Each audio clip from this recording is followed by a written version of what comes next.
د هیواد بهرنیو چارو وزیر حنیف اتمر یو ځل بیا ایران ته ګواښ کړی او په تونده لهجه یې ورسره خبرې کړې دي. د سلام په وړاندې کولو سره یو ځل بیا درته یو نوی ویډیو ته ښه راغلاست وایم. حنیف اتمر له ایران سره پر ګډه پوله د افغان کډوالو وژنه جنایت بللی چې دا هیڅ وخت د بخښلو نه ده. د افغانستان د بهرنیو چارو وزارت سرپرست وزیر حنیف اتمر سه شنبه وخته په یو ټویټ کې په خورا تونده لهجه له ایران سره پر ګډه پوله د یو شمېر افغان کډوالو وژنه غندلې او دا یو داسې جنایت بللی ده چې د ده په خبره هیڅ وخت د بخښلو نه ده.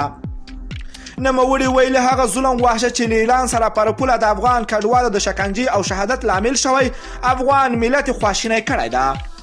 ښاغلي اتمر ویلي دا زموږ ګډ غم دی. خپلو وطنوالو ته ډاډ ورکوو چې حق او عدالت ته د رسیدو لپاره به ټولو ډیپلوماتیک امکانات سره دا نه بخښونکی کیدونکی جنایت څیړو. له دې وړاندې د افغانستان د بهرنیو چارو وزارت ویلي وو چې د دې پیښې پلټنه دا لومړی ځل ده چې یو جګپوړی افغان چارواکی په دومره تونده لهجه دا پیښه غندي او د پلټنو ژمنه کوي. بل لوري ته د افغانستان د بهرنیو چارو وزارت د سه شنبې پر ورځ په یو جلا اعلامیه کې وویل چې د ایران د بهرنیو چارو وزارت د دې پیښې پلټلو لپاره په یو ګډ پلاوي جوړولو ته چمتو شوی ده. اعلامیه کې راغلی دی چې د بهرنیو چارو وزارت سیاسي معین هارون چغانسوري او د تهران کې د افغان سفیر له ایراني چارواکو سره یو ځای دا موضوع څیړي.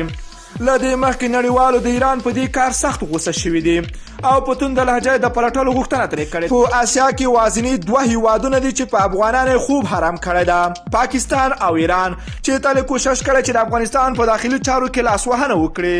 له ټولو دوستانو نه مننه کوم چې ویډیو مو راسره تر پایه ولیدله.